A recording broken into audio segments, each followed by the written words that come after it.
Set आहे छा? सब खां पहिरीं असांखे सेट जे बारे में अंडरस्टैंड करणो आहे त सेट आहे छा। हाणे सेट जी जेका डेफिनेशन आहे उहा ई असांखे क्लियर करे छॾींदी आहे त सेट आहे छा। सेट जी डेफिनेशन आहे a well defined collection of, हिते मां डेफिनेशन नोट थो कयां, अ वेल डिफाइंड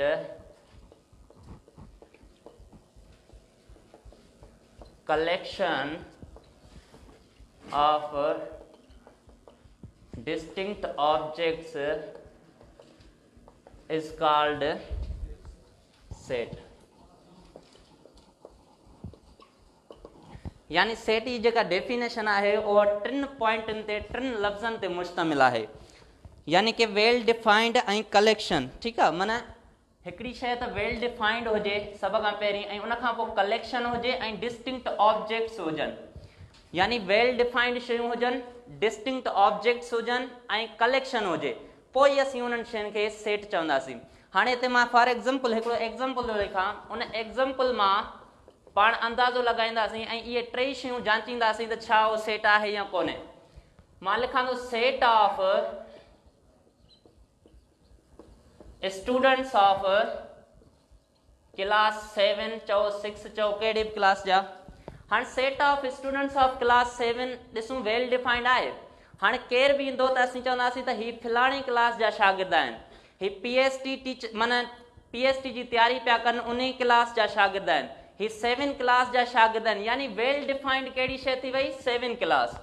उन खां पोइ स्टूडेंट्स जी कलेक्शन ॾिसंदासीं, क्लास में कुझु स्टूडेंट्स हूंदा, कलेक्शन हूंदी। उन खां पोइ ॾिसो न, ऐं डिस्टिंक्ट ऑब्जेक्ट्स कीअं, हर शागिर्द ॿिए शागिर्द खां डिफरेंट हूंदो। डिफरेंट कीअं, हर शागिर्द जो इख़लाक़, अदब, ॻाल्हाइण, लहजो, ज़हनियत चेंज हूंदी आहे, इन जे करे असीं डिस्टिंक्ट चवंदासीं। त हाणे हीअ असांजो सेट आहे।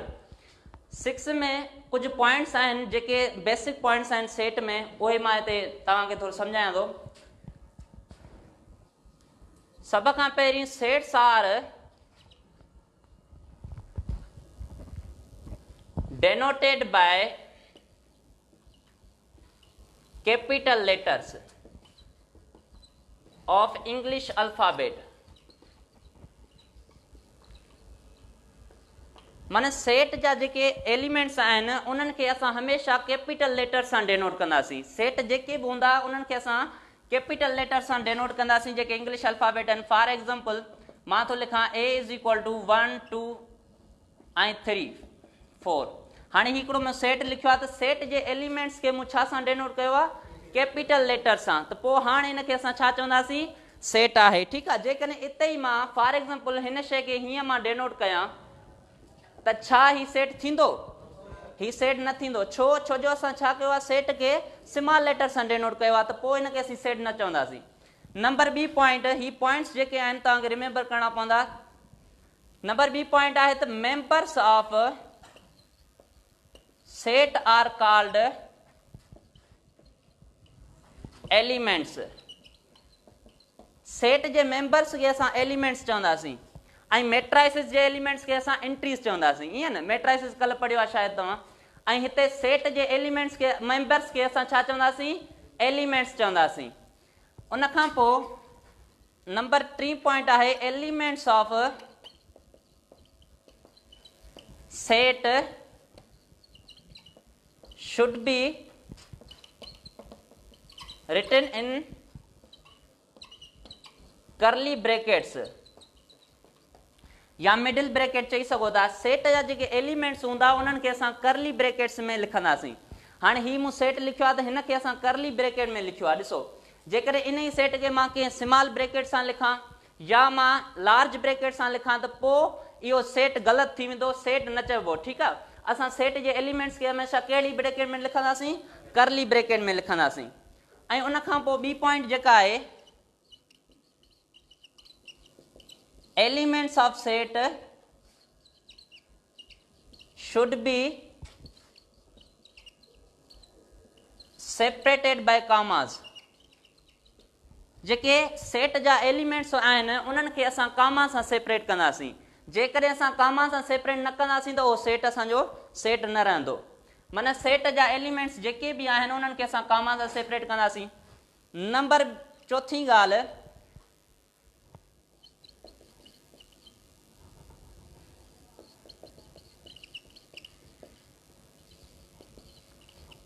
elements of set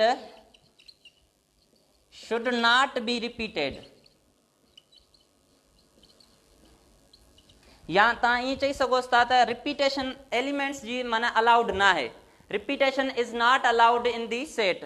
ठीकु आहे, एलिमेंट्स जी रिपीटेशन अलाउड न हूंदी। फॉर एग्ज़ाम्पल मां हिकिड़ो सेट लिखां थो, ए जो सेट लिखां थो, उन में 1 1 2 2 3 थो लिखां, त हाणे ही सेट न थींदो। छो जो हिते 1 1 रिपीट थियो आहे, 1 रिपीट थियो आहे, 2 बि रिपीट थियो आहे। ठीकु आहे, हाणे हिनखे असां सेट न चवंदासीं। ठीकु आहे, इते ई जेकॾहिं मां फॉर एग्ज़ाम्पल मां हिकिड़ो सेट ॿियो थो लिखां, -1 1 थो लिखां, छा इहो सेट आहे? ही सेट आहे? इहो सेट आहे। छो जो हिते ॾिसो, ही -1 आहे, ही +1 आहे, त ही सेट आहे। ठीकु आहे न, हिते माना रिपीटेशन न आहे। असां छा कयो आहे, सेट जे माना इहो साइन खे चेंज कयो आहे। हाणे इहे पॉइंट्स जेके आहिनि तव्हांखे 5 ई पॉइंट्स यादि करणियूं पवंदियूं। ठीकु आहे, उनखां पोइ अॻिते हलूं था।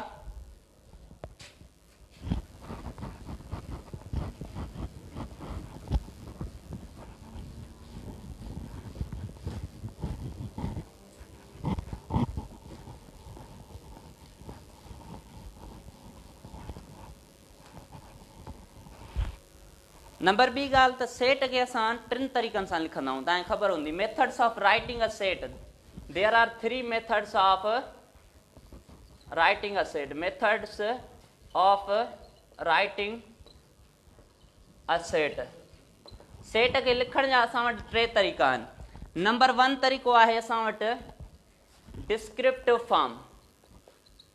डिस्क्रिप्टिव फॉर्म या मेथड चई सघोसि था तव्हां, डिस्क्रिप्टिव फॉर्म या मेथड। हिन खे स्टेटमेंट फॉर्म बि चइबो आहे, स्टेटमेंट फॉर्म या मेथड चई सघोसि था, यानी बयानी तरीक़ो। असां सेट्स खे बयानु कयूं, जीअं मां थो चवां अबा रोमन अंगनि जो सेट, ठीकु आहे, या अंग्रेज़ी अल्फ़ाबेट जो सेट, या जेको आहे मां चवां थो 6हीं क्लास जे शागिर्दनि जो सेट। लफ़्ज़ी तौर ते मां बयानु पियो कयां, त हाणे इहे असांजो छा थी वेंदो, डिस्क्रिप्टिव फॉर्म थी वेंदो, स्टेटमेंट फॉर्म थी वेंदो। ठीकु आहे, उनखां पोइ नंबर ॿी ॻाल्हि आहे असां वटि टेबुलर फॉर्म। टेबुलर फॉर्म खे रोस्टर फॉर्म बि चवंदा आहिनि। टेस्ट में अगरि जेकॾहिं हू नालो चेंज करे ॾेई सघे थो, चए थो त हाणे ही फलाणो जेको आहे सो सेट हिन खे टेबुलर में चेंज कयो, रोस्टर चवे रोस्टर में चेंज कयो, त माना साॻी ॻाल्हि आहे। टेबुलर फॉर्म रोस्टर फॉर्म चई सघेसि थो, लिस्टिंग फॉर्म बि हिनखे चइबो अथव, ऐं ॿियो ब्रेकेट फॉर्म बि चइबो अथव। माना हिकिड़ी शइ जा जेके आहिनि 4 नाला थी विया। हू लिस्टिंग फॉर्म चवे तॾहिं बि ॻाल्हि साॻी आहे, ब्रेकेट फॉर्म चवे तॾहिं बि ॻाल्हि साॻी आहे, टेबुलर फॉर्म चवे तॾहिं बि ॻाल्हि साॻी आहे, यानी जदवली तरीक़ो। ठीकु आहे, हाणे डिस्क्रिप्टिव फॉर्म, उनखां पोइ असां वटि आहे set builder form. Set builder form या सेट बिल्डर नोटेशन बि चई सघोसि था। सेट बिल्डर फॉर्म जी माना सिंधीअ में आहे अलामती तरीक़ो, यानी निशाननि सां असां कंहिं बि सेट खे बयानु कयूं त पोइ उनखे असीं छा चवंदासीं, सेट बिल्डर फॉर्म चवंदासीं। ठीकु आहे, हाणे इहे बार माना जेका सो अलॻि अलॻि सां पाण डिस्कस कयूं था। सभ खां पहिरीं त हिकिड़ी शइ, असां वटि कुझु जेके इम्पॉर्टेंट सेट्स आहिनि उहे तव्हांखे ज़हन में हुजनि। उनखां पोइ असां हिकु हिकु माना जेका सो मेथड खे डिस्क्राइब कंदासीं, टेबुलर खे बि डिस्क्राइब कंदासीं, डिस्क्रिप्टिव खे सभिनी खे अलॻि अलॻि सां। हा, एग्ज़ाम्पल ॾियांव थो। पहिरीं त हिकिड़ी ॾिसो, सभ खां पहिरीं असां वटि नेचुरल नंबर्स जो सेट हूंदो आहे। ही तव्हांखे सेट जेके आहिनि इम्पॉर्टेंट सेट यादि करणा आहिनि। नेचुरल नंबर जो सेट यानी 1 2 3 4 5, इहे सभई असांजा छा आहिनि, नेचुरल नंबर्स। ही 3 डॉट जेके आहिनि इन्हनि खे एलिप्सिस चइबो आहे, यानी कि इहे इनफाइनाइट आहिनि। ठीकु आहे, माना वधंदा था रहनि, हलंदा था रहनि। नेचुरल नंबर्स खे कुदरती नंबर्स चइबो आहे। ठीकु आहे, कुदरती अदद चइबो आहे, ऐं हिननि खे काउंटिंग नंबर्स बि चइबो अथव। छो जो काउंटिंग असां हमेशह 1 खां शुरू कंदा आहियूं, 1 2 3 ईअं ई हलंदा रहंदा आहियूं। सही आहे, उनखां पोइ असां वटि आहे होल नंबर्स।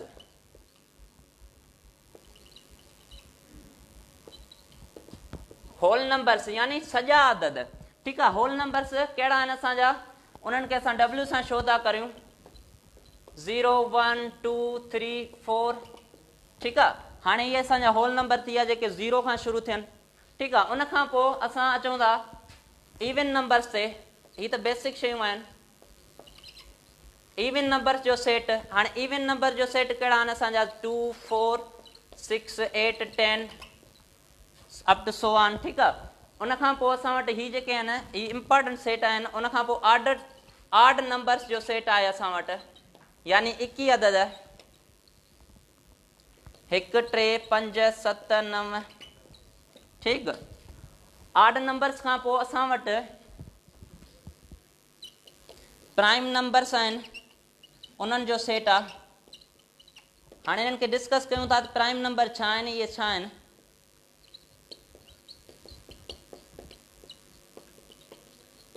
ऐं कंपोजिट नंबर्स जो सेट।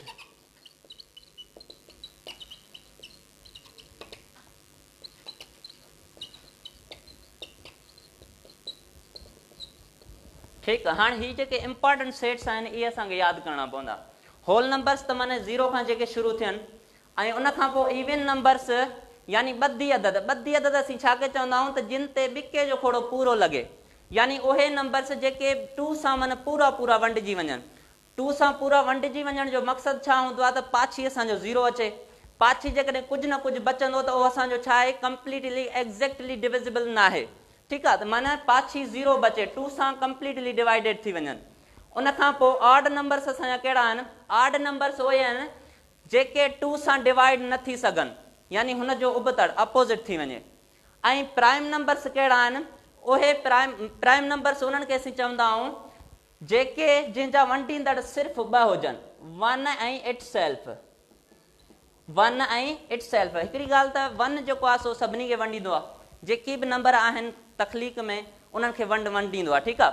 उन खां पोइ इट सेल्फ पंहिंजो पाण उनखे वंडे। कहिड़ो बि तव्हां नंबर खणो, 7 खणो था, 7 खे केरु थो वंडे, 1 थो वंडे ऐं पंहिंजो पाण 7 थो वंडे। 9 था खणो, 9 ते हाणे अचो ॾिसो त कंपोज़िट नंबर उहे अची वेंदा आहिनि जेके असांजा माना जंहिंजा वंडींदड़ 3 खां वधीक हुजनि या 3 हुजनि, ठीकु आहे। 2 खां वधीक हुजनि। 1 थी वियो, 2 थी वियो, ठीकु आहे। त हाणे 1 ऐं 2 जेके आहिनि, 1 खे छॾियोसि। 1 नाइदर पॉज़िटिव प्राइम आहे नार कंपोज़िट आहे, ठीकु आहे। 1 खे असां न खणंदासीं। 1 छो असांजो प्राइम न आहे, छाजे करे, छो जो 1 जो वंडींदड़ सिर्फ़ु 1 ई आहे, हिकिड़ो आहे। प्राइम जे लाइ शर्त इहा आहे त उन जा वंडींदड़ 2 हुजनि, 1 ऐं इट सेल्फ हुजे, ठीकु आहे। कंपोज़िट जे लाइ छा आहे असां वटि, जंहिंजा वंडींदड़ 2 खां वधीक हुजनि। 4 खणो, 4 खे केरु थो वंडे, 1 थो वंडेसि, 2 थो वंडेसि, 4 पंहिंजो पाण, यानी वंडींदड़ घणा थी वियसि, 3 वंडींदड़ थी वियसि। 9 खणो, 9 खे केरु थो वंडे, 1 थो वंडे, 3 9 पंहिंजो पाण थो वंडे, 3 वंडींदड़ थी वियसि। इहे असांजा कंपोज़िट नंबर थी वेंदा आहिनि, ठीकु आहे। उन खां पोइ अञा बि हिकिड़ो जेको आहे सो सुपर सेट आहे, सम्झो जंहिंखे चवंदा आहियूं असां इंटीजर्स जो सेट आहे।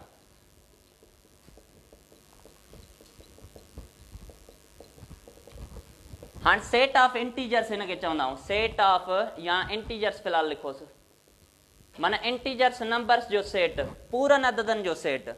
हाणे 0 +- 1 +- 2 +- 3 इन ई सेट खे तव्हां हीअं बि लिखी सघो था।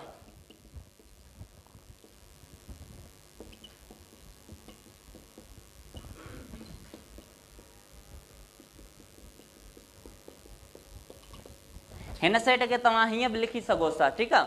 हाणे माना 0 +- 1 माना 0 खां हिन पासे जेके बि नंबर हूंदा पॉज़िटिव जा हूंदा, यानी 0 खां असांजा राइट ते जेके बि नंबर हूंदा ऐं 0 खां लेफ्ट ते जेके बि नंबर हूंदा उहे असांजा नेगेटिव हूंदा, ठीकु आहे। जॾहिं नंबर लाइन असीं ड्रा कंदा आहियूं त उन नंबर लाइन में असीं शो कराईंदा आहियूं त लेफ्ट ते जेके बि नंबर हूंदा असांजा नेगेटिव हूंदा ऐं राइट ते जेके बि नंबर हूंदा असांजा पॉज़िटिव हूंदा, ठीकु आहे। हीअ असांजा इंटीजर्स थी विया आहिनि, सेट ऑफ इंटीजर्स। हाणे ही जेके सेट आहिनि तव्हांखे जेको आहे सो यादि करणा पवंदा। उन खां पोइ अचूं था असां कन्वर्जन ते, यानी कि असां टेबुलर मां कीअं वेंदासीं डिस्क्रिप्टिव में, डिस्क्रिप्टिव मां कीअं वेंदासीं असां जेको आहे सो बिल्डर नोटेशन में, ठीकु।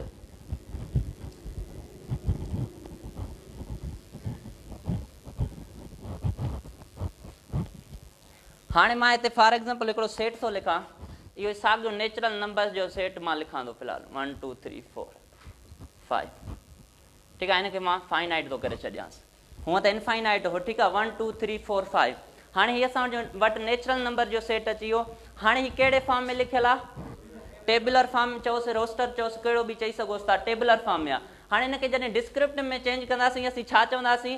सभ खां पहिरीं त सुञाणींदासीं त इहो कहिड़े नंबर्स जो सेट आहे। नेचुरल नंबर्स जो सेट आहे, ऑड नंबर्स जो सेट आहे, प्राइम नंबर्स जो सेट आहे। सभ खां पहिरीं असांखे सेट जी नोयत खे सुञाणणो आहे, सेट खे सुञाणणो आहे त सेट कहिड़ो आहे। हाणे ॾिठोसीं त अबा ही नेचुरल नंबर्स जो सेट आहे। ठीकु आहे, नेचुरल नंबर जो सेट आहे त पोइ असीं छा कंदासीं? लिखंदासीं n is equal to set of natural numbers. हाणे हेसि ताईं मूं लिखियो त सेट इहो ग़लति थी वेंदो। छो जो लिमिट बयान थो करे न, फाइनाइट सेट आहे न, किथां खां वठी केसीं ताईं आहे, माना ख़बर त पए न। पोइ असीं छा कंदासीं? सेट ऑफ नेचुरल नंबर्स माना जेको आहे सो लेस देन तव्हां 6 बि करे सघोसि था। माना हिनखे असां डिस्क्रिप्टिव फॉर्म में चेंज पिया कयूं। ठीकु आहे, set of natural numbers less than 6, 6 खां घटि जेके बि नेचुरल नंबर आहिनि उन्हनि जो सेट। उन खां पोइ तव्हां खणोसि, हिनखे हीअं बि लिखी सघो था, सेट ऑफ नेचुरल नंबर्स। ठीकु आहे, सेट ऑफ नेचुरल नंबर्स या जेको आहे सो फ्रॉम 1 to 5, माना 1 खां वठी 5 ताईं नेचुरल नंबर जो सेट तव्हां ईअं बि लिखी सघोसि था डिस्क्रिप्टिव फॉर्म में। टेस्ट में कहिड़े बि हिसाब सां उहो अची सघे थो। Set of first 5 natural numbers. ठीकु आहे, set of first 5 natural numbers बि तव्हां हिनखे लिखी सघो था। ठीकु आहे, यानी हिकु सेट खे डिस्क्रिप्टिव फॉर्म में लिखण जा घणा तरीक़ा थी विया? 3 तरीक़ा थी विया। ठीकु आहे, ऐं उन खां पोइ इन ई सेट खे जेकॾहिं असां बिल्डर नोटेशन में चेंज कयूं त सभ खां पहिरीं कुझु सैम्पल्स आहिनि जेके असांखे यादि करणा पवंदा। ठीकु आहे, हाणे उहे सैम्पल्स हिते यूज़ थींदा आहिनि। सैम्पल्स कहिड़ा आहिनि असांजा? ठीकु आहे, हाणे हिन सैम्पल खे चइबो आहे, इन सैम्पल खे या हिनखे तव्हां 2 डॉट्स ॾेई छॾियो, इहो रेशो थी वेंदो आहे ॿियनि माना जेको आहे सो ॿिए चैप्टर में। पर सेट में हिनखे असां चवंदासीं सच दैट। इनखे असां छा चवंदासीं? Such that. ठीकु आहे, माना हीअं सैम्पल अचे त उहो असांजो छा थी वेंदो? सच दैट थी वेंदो। उन खां पोइ ही सैम्पल शो थो करे बिलोंग्स टू, यानी फॉर एग्जाम्पल इन जो यूज़ कीअं हूंदो आहे? मां हिते लिखां थो a इज़ इक्वल टू 1 2 3 4 5। ठीकु आहे, मां हितां को बि एलिमेंट रेंडमली खणा थो। ठीकु आहे, मां हिते 3 खणी करे मां अॻियां सेट जो नालो लिखियो। ठीकु आहे, बिलोंग्स टू जो यूज़ पिया सिखूं। ठीकु आहे, हाणे इन में असां चवंदासीं त 3 छा ए में आहे या कोन्हे? को आहे त बिलोंग्स टू, यानी 3 बिलोंग्स टू ए, माना 3 जेको आहे सो ए वारे सेट सां तालुक़ु रखे थो, त असां इहा निशानी रखंदासीं। ठीकु आहे, उन खां पोइ इनखे तव्हां मथां खां हीअं लीक ॾेई छॾींदव त छा थींदो? नॉट बिलोंग्स टू, या डज़ नॉट बिलोंग्स टू, या नॉट अ मेंबर ऑफ बि चई सघोसि था। हिनखे तव्हां मेंबर ऑफ बि चई सघोसि था। ठीकु आहे, माना ही फलाणो जेको आहे सो मेंबर आहे ए जो। ठीकु आहे, हाणे इते ई जेकॾहिं मां हितां रेंडमली को बि नंबर खणी छॾियां, मां थो चवां ए जेको आहे सो ए सां तालुक़ु रखे थो। सही आहे ग़लति आहे? मां त हिते लिखां थो ए जेको आहे ए सां तालुक़ु रखे थो। सही आहे ग़लति आहे? ग़लति थी वेंदो। छो जो ए त हिन में आहे ई कोन। जेकॾहिं हुजे हा त पोइ असीं इन शइ खे लिखूं हा न, आहे त पोइ असां हीअ निशानी लॻाईंदासीं, is not a member of A, यानी ही जेको ए आहे नंढी ए आहे जेका माना हिन सेट में मौजूदु न आहे। ठीकु आहे, उन खां पोइ असां वटि हीअ निशानी आहे, हिनखे छा चइबो आहे? ग्रेटर देन, यानी खां वॾो आहे। ठीकु आहे, फॉर एग्जाम्पल कीअं? अब ही जेको आहे 3 ॿिनि खां वॾो आहे, 3 जेको आहे 2 खां वॾो आहे। सही आहे, त हाणे हिते असां इहा निशानी यूज़ कंदासीं। इते ई जेकॾहिं मां हीअं निशानी यूज़ कयां 3 इज़ लेस देन 2, ग़लति थी वेंदो न, यानी हीअ शइ ग़लति आहे। हिन जो असुलु यूज़ इहो आहे, माना हिते असां शो कराईंदासीं त केरु वॾो आहे केरु नंढो आहे। उन खां पोइ इन खे तव्हां हीअं लिखोसि, इहो असांजो छा थी वेंदो? लेस देन जी निशानी थी वेंदी। यानी ही जेको आहे सो मिसाल हिते मां छा चयो, इन खे जेकॾहिं मां करेक्ट कयां त हिते लिखंदुसि 2 इज़ लेस देन 3। 2 जेको आहे सो 3 खां नंढो आहे। अचो अॻिते, उन खां पोइ जेको आहे सो इन खे जेकॾहिं हिन जे हेठां असां लीक ॾेई छॾींदासीं, इन जे हेठां असां जेकॾहिं लीक ॾेई छॾींदासीं, चवंदासीं त जेको आहे so less than O greater than or equal, यानी खां वॾो आहे ऐं जे बराबरि बि आहे चई सघूं था। ठीकु आहे, उन खां पोइ इन खे जेकॾहिं असां हीअं लिखूं त लेस देन आर इक्वल, माना खां नंढो आहे ऐं जे बराबरि, ठीकु आहे। उन खां पोइ हीअ असां वटि आहे इक्वल जी निशानी। इक्वल हिन खे छा चइबो, ही सैम्पल्स तव्हांखे माना जेको आहे सो यादि करणा पवंदा, इक्वल टू, ठीकु आहे। उन खां पोइ हीअ हिन खे जेकॾहिं असां हीअं लिखूं, इहो छा थी वेंदो असांजो, हिन खे जेकॾहिं असां हीअं लिखूं त इहो छा थी वेंदो, एंड थी वेंदो। मैथमेटिक्स में एंड, अंग्रेज़ी में जेको आहे सो एंड अंग्रेज़ी में लिखंदा आहियूं ऐं लिखंदा आहियूं सिंधीअ में। इन खे जेकॾहिं मां मथे करे छॾींदुसि त छा थींदो, और माना या, ठीकु आहे। हाणे इहे सैम्पल्स जेके आहिनि हिते बिल्डर नोटेशन में यूज़ थींदा। हाणे ॾिसो कीअं था यूज़ थियनि, अचो हाणे इन ई सेट खे ॾिसो। हिकिड़ी ॻाल्हि ॿुधी छॾियो त हिन सेट खे असां बिल्डर नोटेशन में 4 तरीक़नि सां लिखी सघूं था। घणनि तरीक़नि सां, 4 तरीक़नि सां। हाणे कीअं लिखंदासीं, सभ खां पहिरीं हिकिड़ी शइ ॾिसो त एन बराबरि आहे, सभ खां पहिरीं तव्हांखे माना ॿुधाइणो आहे त तव्हां कुझु बि खणी सघो था, एक्स ABC जो को बि अल्फ़ाबेट खणी सघो था। उनखे तव्हां इन सच दैट वारी निशानी सां लिखंदव, x such that x. X ते छा खे था शो कनि, एलिमेंट्स खे, मेंबर्स खे था शो कनि। त ही जेके एक्स आहिनि यानी मेंबर्स आहिनि कहिड़े सेट जा, नेचुरल नंबर्स जा जेके मेंबर्स आहिनि उन्हनि खे, उन्हनि जे जेके उहे तालुक रखनि था, belongs to X such that x belongs to, छा सां था तालुक रखनि, नेचुरल नंबर्स सां, ठीकु। हाणे X such that x belongs to natural numbers. उन खां पोइ असां एंड जी निशानी ॾींदासीं। एंड जी निशानी हींअर सिखी आयासीं, इहा आहे एंड जी निशानी। एंड नंबर पहिरियों तव्हां ट्रम खणो, नंबर पहिरियों ट्रम कहिड़ो आहे, 1 खणंदव, 1 खे खयोंसीं, ठीकु आहे। उन खां पोइ 1 लेस देन आर इक्वल जी निशानी छो था लॻायूं, छो जो 1 हिन में मौजूदु बि आहे, ठीकु आहे, 1 मौजूदु आहे। उन खां पोइ less than or equal to X, हिननि एक्स मां का बि हिकिड़ी एक्स खणी रखी सघो था। उन खां पोइ X is less than or equal to आख़िरी तव्हां खणंदव 5। हाणे बिल्डर नोटेशन में थी वियो, छा थियो त हाणे ही जेके 1 आहे इन एक्स खां नंढा आहिनि। हाणे हिकिड़ी शइ ॿुधो त एक्स छा आहिनि, अब ही जेको 1 आहे उहो हिननि एक्स खां नंढो बि आहे, उन्हनि सां गॾु बि आहे। सिधी ॻाल्हि आहे, 1 2 खां नंढो आहे, 3 खां बि नंढो आहे, 4 खां बि नंढो आहे, 5 खां बि नंढो आहे। इन जे करे मां लिखियो 1 is less than or equal to 5, ठीकु आहे, एक्स। हाणे ही एक्स थी आहे, हिते एक्स कंसीडर कंदव। वरी जॾहिं 5 ॾे ईंदव त 5 ॾे वरी ही एक्स थी वेंदा, 5 ॾे एक्स वरी ही थी वेंदा, जंहिंमें 1 बची वेंदो। यानी 5 जेको आहे सो ग्रेटर देन आहे हिननि खां, ठीकु आहे, माना 4 खां बि ग्रेटर आहे, 3 खां बि ग्रेटर आहे, 2 खां बि, पर उन्हनि सां गॾु बि आहे, ठीकु आहे। त माना हाणे हिनखे असां बिल्डर नोटेशन में लिखियो। इन ई शइ खे तव्हां बिल्डर नोटेशन में ॿिए बि तरीक़े सां लिखी सघो था, X such that x belongs to natural numbers and 1 is less than or equal to X, X is less देन।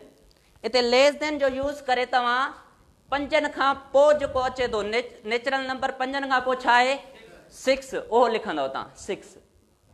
यानी 1 हिननि में आहे पर 6 न आहे, 6 खां नंढा नेचुरल नंबर। अञा बि हिकिड़ो तरीक़ो आहे, इन खे तव्हां हीअं बि लिखी सघो था, X such that x belongs to natural numbers and x is less than or equal to 5, less than or equal to 5 बि करे सघो था। छो जो 5 खां नंढा ऐं 5 बि उन्हनि में मौजूदु हुजे। असांखे ख़बर आहे त नेचुरल नंबर्स पढ़ी आयासीं, 1 खां शुरू थियनि था, अॻिते हलनि था, ठीकु आहे। 5 खां नंढा जेके नेचुरल नंबर आहिनि 4 3 2 1, 1 ते ख़तमु थी विया, ठीकु आहे। उन खां पोइ 5 बि हिननि में मौजूदु आहे, असां इहा शइ लिखी छॾी। इते ई जेकॾहिं इन शइ खे चोथे तरीक़े सां कयूंसि, x such that x belongs to N and x is less than 6, 6 खां नंढा नेचुरल नंबर, 6 खां नंढा कुदरती अदद, ठीकु आहे। हाणे हीअ असां वटि थी वियो बिल्डर नोटेशन। यानी बिल्डर नोटेशन में असां सेट्स खे ईअं लिखंदासीं। क्लियर थी वियो? अचो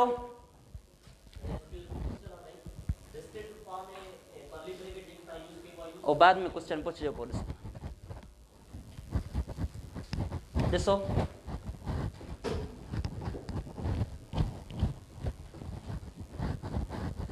क्वेश्चन तव्हां नोट कयो पोइ पुछिजो। हाणे असां ईंदासीं जेको आहे सो माना ईअं तव्हां कन्वर्ट कंदव, ठीकु आहे। इन्हनि ते तव्हां प्रैक्टिस कंदव। तव्हांजे 7 क्लास में बि सेट जो चैप्टर अथव, ठीकु आहे। एक्सरसाइज़ 1 अथव, उन्हनि में कन्वर्जन अथव, ठीकु आहे। माना तव्हांखे टेबुलर में बि चेंज करणा पवंदा, डिस्क्रिप्टिव में बि हाणे वर्क तव्हांखे करिणो आहे। उनमें तव्हां वेंदव उन उहे जेके एक्सरसाइज़ूं आहिनि उहे तव्हांखे 7 क्लास जी हल करणी पवंदी ऐं 6 में इहो बिलोंग्स टू जो यूज़ आहे नॉट बिलोंग्स टू जो यूज़ आहे थोरा घणा ठीकु आहे शयूं आहिनि। हाणे अॻिते वधंदासीं टाइप्स ऑफ सेट ते। टाइप्स ऑफ सेट जेके अथव तमामु अहम अथव जेके अक्सर तव्हांजे जेके आहे सो टेस्टनि में अची वेंदा आहिनि। टाइप्स ऑफ सेट में सभ खां पहिरीं असां वटि जेको फस्ट टाइप आहे उहो आहे फाइनाइट सेट। हाणे फाइनाइट सेट जी माना मां असांखे ख़बर पइजो थी वञे त फाइनाइट सेट छा आहे। फाइनाइट माना महदूद सेट, यानी उहे सेट जिन खे असां ॻणे सघूं या हिन जी डेफिनेशन असां लिखी सघूं था अ set having limited number of elements. हिन जी ॿी डेफिनेशन तव्हां ॿी माना कहिड़े हिसाब सां करे सघो था त अ set having countable number of elements. ठीकु आहे, माना जंहिंजा अहिड़ो सेट जंहिंजा एलिमेंट्स असां ॻणे सघूं काउंट करे सघूं त उनखे असीं छा चवंदासीं फाइनाइट सेट चवंदासीं। फॉर एग्ज़ाम्पल कीअं, मां हिकिड़ो सेट थो लिखां 2 4 6 8 ॿधी अददनि जो सेट। ठीकु आहे, हाणे हिनखे मूं बाउंड करे छॾियो यानी 2 खां वठी 8 ताईं ॿधी अददनि जो सेट। ठीकु आहे, त हाणे 2 4 6 8 घणा एलिमेंट थी विया 4 एलिमेंट थी विया, यानी जेको आहे सो हीउ असांजो महदूद सेट थी वियो। ठीकु आहे, उनखां पोइ जेको आहे सो असांजी कॉपी में set of pages in our copy, असांजी कॉपी में पेजनि जो सेट। ठीकु आहे, त हाणे उनखां पोइ जेको आहे सो अचो इनफाइनाइट सेट। हाणे इनफाइनाइट जी माना मां ई ख़बर पइजो थी वञे अ सेट हैविंग, इन खे तव्हां जेको आहे सो अनलिमिटेड लॻायो अनकाउंटेबल लॻायो त डेफिनेशन ठही वेंदी अ set having uncountable number of elements. A set having unlimited या अनकाउंटेबल नंबर ऑफ एलिमेंट्स। ठीकु आहे, माना अहिड़ो सेट जंहिंजा एलिमेंट्स असीं काउंट करे सघूं काउंट न करे सघूं sorry uncountable number of elements. Number टियों सेट आहे असां वटि नल सेट। नल सेट खे ॿियो चइबो आहे एम्प्टी सेट या तव्हां इन खे वॉइड बि चई सघो था वॉइड सेट। अञा चोथों नालो बि अथसि वेकेंट सेट या वेकस सेट बि चई सघो था, यानी ख़ाली सेट। अहिड़ो सेट जंहिंमें को बि एलिमेंट न हुजे। ठीकु आहे, उनखे असीं छा चवंदासीं null set. A set having no element, a set having no element. अहिड़ो सेट जंहिंमें को बि एलिमेंट न हुजे उनखे असीं नल सेट चवंदासीं। ठीकु आहे, एम्प्टी सेट या वाइड सेट चवंदासीं। फॉर एग्ज़ाम्पल ऐं हिकिड़ी ॻाल्हि ॿुधो त सेट जेको आहे it is denoted by phi, Greek letter आहे, हिनखे फाइ पढ़बो। फाइ यानी ख़ाली सेट। ठीकु आहे, हिनखे फाइ पढ़बो। इहो ख़ाली सेट जे लाइ इस्तेमालु थींदो आहे या हिनखे तव्हां हीअं बि करे सघो था। ठीकु आहे, हीउ फाइ आहे, हीउ बि ख़ाली सेट आहे। उनखां पोइ चौथो आहे असां वटि सिंगलटन सेट, यानी हिनखे असां सिंधीअ में चवंदा आहियूं यक रुकनी सेट, जंहिंमें हिकिड़ो रुकन हुजे त उनखे असीं छा चवंदासीं singleton set. A set having only one element, a set having only one element. अहिड़ो सेट जंहिंमें सिर्फ़ु हिकिड़ो ई एलिमेंट हुजे त उनखे असीं छा चवंदासीं सिंगलटन सेट चवंदासीं।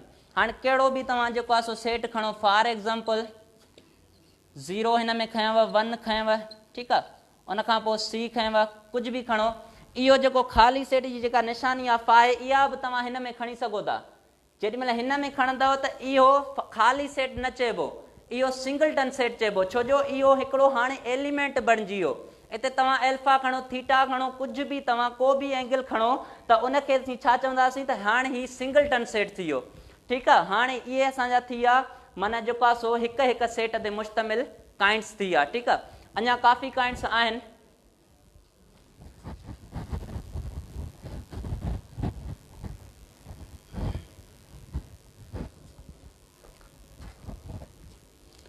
Equal set, equal sets. हाणे बराबरि सेट छा हूंदा आहिनि ऐं इक्विवेलेंट, ॿिन्ही खे गॾे था सम्झो। हाणे इक्वल सेट ऐं इक्विवेलेंट सेट में कहिड़ो फ़र्क़ु आहे ऐं इहे छा आहिनि थोरो ॾिसो। हाणे इक्वल सेट उन्हनि खे असीं चवंदासीं जंहिंमें सेम नंबर ऑफ एलिमेंट्स बि हुजनि ऐं सेम एलिमेंट्स बि हुजनि, माना साॻिया एलिमेंट्स हुजनि उन्हनि में ऐं साॻिया जेको आहे सो हिकु जेतिरा बि हुजनि। फॉर एग्ज़ाम्पल असां था खणूं 1 2 3, बी जो सेट था खणूं 3 2 1, ऑर्डर हिन में जेको आहे सो एलिमेंट्स जो माना ज़रूरी न हूंदो आहे। हाणे 1 2 3 3 2 1 हिन में ॿ सेट थी विया त हाणे चवंदासीं A is equal to B, ठीकु आहे। उन खां पोइ असां खणंदासीं इक्विवेलेंट। इक्विवेलेंट जी माना आहे हिकु जेतिरा, ज़रूरी न आहे त हिकु जहिड़ा हुजनि। फॉर एग्ज़ाम्पल हिन में 1 2 3 मूं लिखियो आहे, हिन में ABC लिखियो आहे, त पर हिकु जेतिरा एलिमेंट लाज़मी आहिनि।